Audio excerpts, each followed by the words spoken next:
Who are you? What do you do? Well, I was a burlesque performer in New York City. I worked in the entertainment nightlife industry in New York City, and then I got canceled. I guess my story is that I got canceled. So that's just kind of my thing. That's Martina Markota, a middle-aged former burlesque dancer that goes on various podcasts to complain about how she was canceled. Since her cancellation like 7 years ago, she has been forced to be a self-proclaimed e-girl. But she's not like those other e-girls. She has an agent, unlike porn stars who never have those. This isn't my first time talking about this. In my previous video, I went over a lot of Martina's delusions, such as her thinking giving a lap dance makes her an artist, or how she thinks that being on a billboard makes her a star. I was on billboards, I was on magazines. I'm on billboards. I've been in magazines. I was a star in New York City. I was on billboards and magazines. Let me know when you're on multiple billboards on the Las Vegas Strip. By the way, she says billboards and magazines,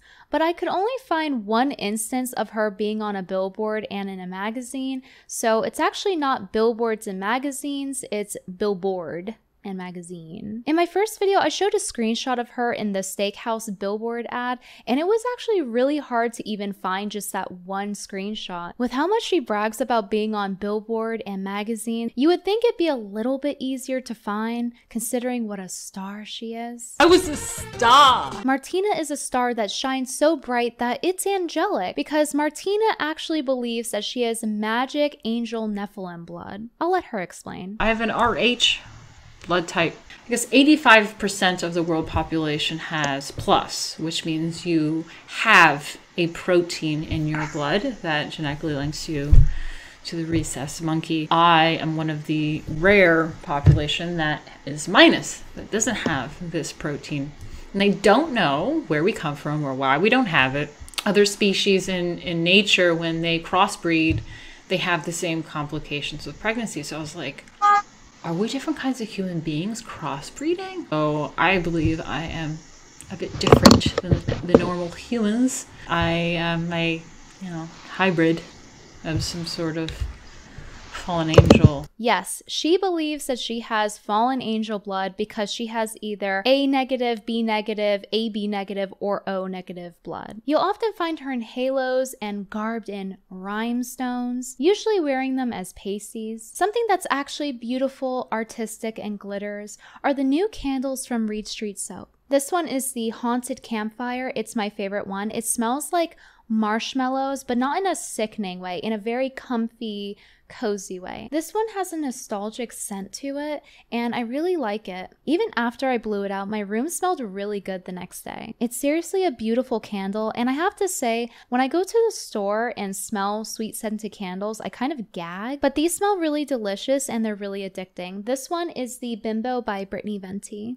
It smells exactly like a strawberry starburst. There's also bigger candles with multiple wicks like this pumpkin one that I helped design, and yes, it does smell like pumpkin spice latte. Reed Street Soap obviously also makes soaps, and they're really beautiful. I helped design this cat one. This one is the Lumina soap, where it has two cats looking at each other, and when the soap glows in the dark, it does a color palette swap. There's also the Spooky version, named after my cat Spooky. I got him last year in October, so that's why his name is Spooky. So in honor of Spooky, if you use the promo code SPOOKY, you will get one soap free if you buy 2 candles. So you can get his soap for free. Buy the Spooky candles and soap at reedsoap.shop. Now back to the video. Martina has taken every opportunity that she can to victimize herself ever since she got fired from burlesque. Like how she victimizes herself by accusing me of being a stalker. Martina has blocked me on every platform, and not only me, but my significant other, as well as my YouTube moderators, even on her company page. She even blocked my new Twitter account at BrittanyXVenti that I made because I was shadow banned, and she did it pretty much immediately after I made it. Now, considering that she has me blocked everywhere, you would assume that she's right and that I'm the stalker. But the thing is, she has actually been the one stalking me, and she's been stalking me ever since I made a single video criticizing her 4 years ago. Meanwhile, I've said pretty much nothing about her since, and even others are beginning to notice. She brings me up a lot and says things like I helped orchestrate right-wing and left-wing attacks against her. She says in her tweet, Her followers, under her instruction, began sending me threats when I was losing pregnancies and struggling mentally to keep going after years of trauma. I never told people to go harass Martina, so that sounds a lot like spouting libel to me. They hounded me relentlessly, to the point where I received threatening videos, one of which involved a man brandishing a weapon, threatening me,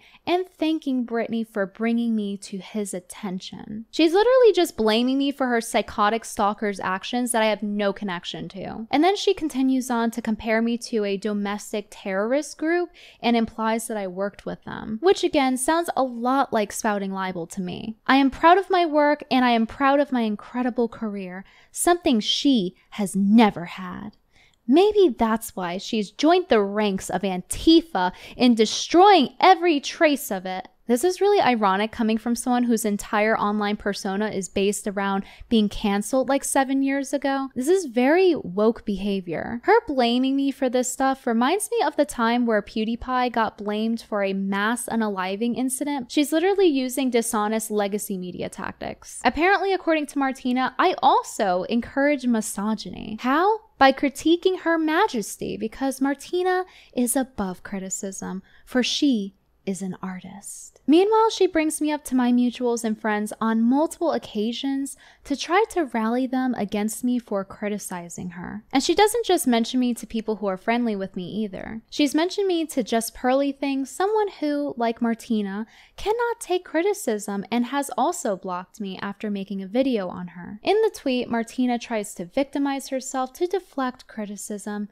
as per usual. She even brings me up in unrelated conversations cross-platform. On Instagram, she posted her Barbie photo and proceeded to bring me up. There are a lot of instances where Martina brings me up. I mean, she knows so much about me that she must watch me all the time. And I haven't really thought about Martina in years. I can't go over every instance that Martina has raged and seethed about me, but there is something that I think is worth noting. And it's that Martina sided with Eliza Blue, another middle-aged adult artist. Like Martina, Eliza Blue has done a lot of seething over me. Eliza is infamous for her stolen valor of trafficking victims and attempts to censor and deplatform me, as well as other creators. Eliza, who is currently trying to rebrand, also got me canceled off of one of Tim Pool's shows, which brings up her friend Cassandra. Cassandra is Tim Pool's booker and another former sex worker who has tried to cover up her past. These three are all friends, especially Cassandra and Eliza Blue. I haven't been invited on since this incident. However, Martina, after defending Cassandra's friend Eliza Blue, was. Cassandra, Eliza, and Martina are all embarrassed about their sex worker past, and they love to group together to cancel people despite grifting off of conservatives. Martina is willing to go pretty far to go where she needs to. She'll support censorship if it's for her own gain. And she'll even play victim after stalking me for a video I made critiquing her 4 years ago. She wants to be a victim so bad that she's even willing to cancel herself. I tried to buy one of Martina's comic books and she stopped selling them just so I couldn't get a copy. I'm sorry to announce that I will be ceasing the sale of my comic book. Just as I successfully completed fulfillment, I did not want to do this. This comic book is the last remaining part of my career as Lady Alchemy, but I am once again targeted by Brittany Venti, who is seeking to make money by mocking me and telling her followers to harass me. Yesterday, Brittany purchased my comic book from my website. She tried to ship it to her Texas home and changed her shipping name to Danielle Doll on her billing info. However, she showed her true identity. I love how she acts like this is a show and she just unveiled the villain's true identity. Also, the audacity to act like a victim after you dox my personal email because I tried to buy your comic book. And by the way, I checked my bank account statements from August to September and I'm pretty sure she didn't even refund me the $35. Speaking of her merch, when you look through her merch, you'll see that she has merchandise with this angel image on it, which is from a book made in 1677. This would be like if people didn't know that Da Vinci drew the Mona Lisa and then someone took that and then sold it as their own merchandise. So essentially, she's taking something that is public domain and then selling it as her own merch. She couldn't even stick to making her own merchandise and had to use somebody else's work. To be clear, Brittany won't get the war she wants with me. I'm not going to create drama that she can monetize. You just did. Anyway, I got a copy of her comic, so we're gonna go ahead and review it. Because nothing says I'm a good artist like someone who cancels themselves to avoid criticism. The story centers around the protagonist, Lady Alchemy, who is a blatant self-insert Mary Sue character. Not only does she look like Martina, but she's also a burlesque performer with pasties bedazzled in rhinestones. She even asks for more glitter in the comic because her rhinestones don't glitter enough. Lady Alchemy, like Martina, has superior Nephilim angel blood. Now, with that in mind that the protagonist is a self-insert character, she describes Lady Alchemy as follows. Hair sculpted to perfection, contouring of the gods, lips are a damn Da Vinci. I'm gonna make Mac look so bad. My form is perfect. I'm like Jerry Rice. I've got the stride of a gazelle. My body is achieving a perfect symmetry right now.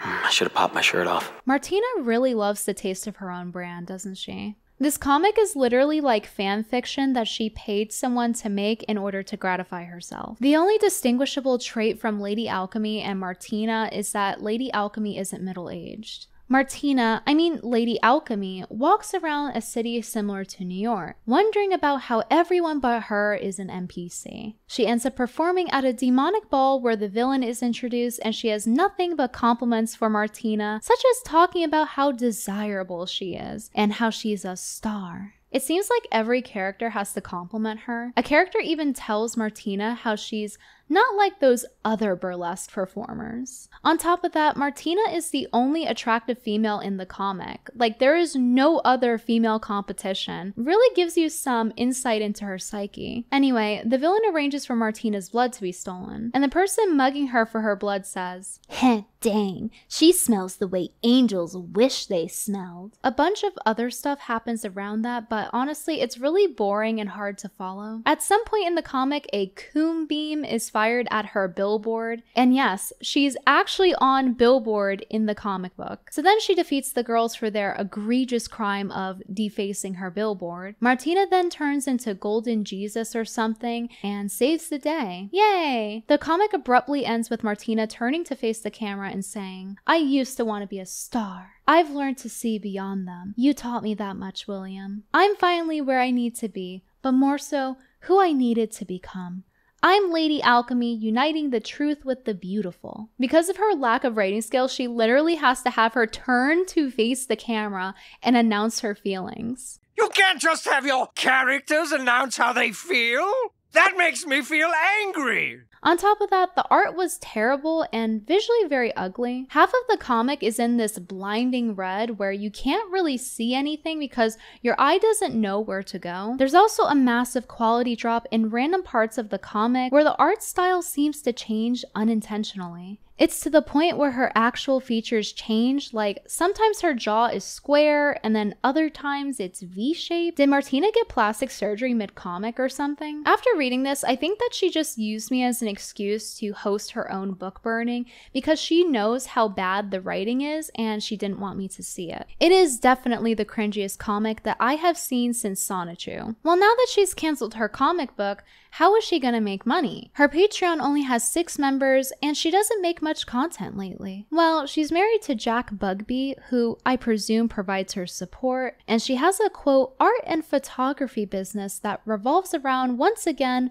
worshipping herself. And her company is seemingly inactive and hasn't posted on their social medias in a while. Her company features mostly images of herself, including pregnant photos of her in lingerie, which she also posted on her personal Patreon for her viewers to be able to pay and see it. I have to say, for an artist, Martina's costumes are not very creative or original, and it's very redundant. Like, it's beyond having a style or having a vibe. It's like, surprise, Martina is wearing blingy on her booba with some sort of transparent fabric on her again. Martina has a long history of biting off of Dita Von Teese, so she's clearly just very unoriginal. This explains why Martina has to put down other people's creations in order to boost her own ego. And for someone who sucks this much at art, she really has the audacity to make fun of other creators. For some context before I get into that, on Martina's post about canceling her comic, she says, "Now, Brittany is seeking to do it again, as I am in postpartum and trying to raise a new baby without stress or more trauma. And she seems to be planning to use my comic book to do it. She uses her kid as a shield from criticism. Meanwhile, during this time, she was busy making a long thread insulting Anna, that Star Wars girl's art. She made like 10 tweets about how her art is so much better than Anna's because her teacher said so. Wait, I thought criticizing women was encouraging misogyny. And wasn't Walmart Dita Von Teese here supposed to be busy raising her newborn? Ma Art Tina posts her art that she brags about, but it looks like it belongs on a fridge door next to some macaroni art. Is this her first art class or something? Martina's reasoning for attacking Anna's face and attacking her art is because Anna is associated with me, even though Martina was on good terms with her beforehand. So Martina will blacklist people even if she's on good terms with them if she finds out that they are associated with me. This is literally what woke people do when they find out their friend doesn't have the same political beliefs as them. But I think the real reason for this all isn't just guilt by association. I think it's because Martina is jealous of Anna. If you think about it, Anna is actually successful in using her beauty to do cosplay modeling. She's popular in nerdy comic book spaces, and she's a successful artist, unlike Martina. Anna is the star that Martina never got to be. And this is despite the fact that Anna is younger, so she has less experience, and despite the fact that Anna has suffered a traumatic brain injury from being assaulted and had to relearn how to do art. Despite her motor skills being impacted and making art a lot more difficult to do, she chose to be successful, versus Martina, who chooses to be a perpetual victim. Martina is clearly insecure about her lack of skill and talent, and it's why she has to put down other women in order to put herself up. And she has a long history of doing this, like in my first video where she insults random Mennonite women minding their own business, and she insults them to make herself look better. This is ironic because in the thread about me, she says, I ignored that disgusting video about me for years until she started pretending to be an advocate for women. At that point, I had to call out her hypocrisy. I wish it was different. I wish I could just live my life without being targeted by people who want to use my misery as content. But I have a family, and that's what I care most about. I'd rather stop selling if it means people like this will leave me alone. She's throwing this entire pity party about how she's such a victim and how she's just trying to be a mom to her newborn. Meanwhile, earlier she's like, Anna literally looks like Ben Shapiro. She looks like a man. Her art isn't as good as mine. Ranting in this long-ass Twitter thread when she's supposed to be, quote, taking care of her newborn, according to her. From the same tweet about her canceling her comic book, she says that I am leaving behind a trail of disgusting rumors about her online that one day her child will see, causing generational damage. She refuses to take responsibility for her own actions and once again uses her child as a shield. First, she mocked me for not having children at a time when my husband was battling to get his visa so we could be in the same country. Then, she harassed me while I was suffering miscarriages. She's blaming me for her miscarriages. Meanwhile, back then, from the first video, I literally showed a screenshot of her saying how her fertility is so healthy. How could I possibly know about a miscarriage when she literally said the opposite before? The reason that she was made fun of in the first place wasn't because she's pushing 40, it was because of her constant reminders about how her blood is superior angel blood and how fertile she is. Because I always thought, as far as Darwin goes, that I am perfect for procreation. I have the wide hips, which means I survived childbirth. I have the breast to supply the milk. Like, I have healthy features, I'm a healthy, strong woman. That means survival. Anyway, thank you for making it through the video. Just so you guys know, I am running paid subscriptions on Instagram if you want to see behind the scenes stuff, and sometimes I interact with you guys. If you're interested in that, check it out on my Instagram, Saturday_supermodel. Thank you to my producers on Patreon, and I'll let Martina take it from here. But yeah, speaking of money, make sure you guys like and subscribe and send those super chats, because last stream was really weird. I only made like $5 on a super chat.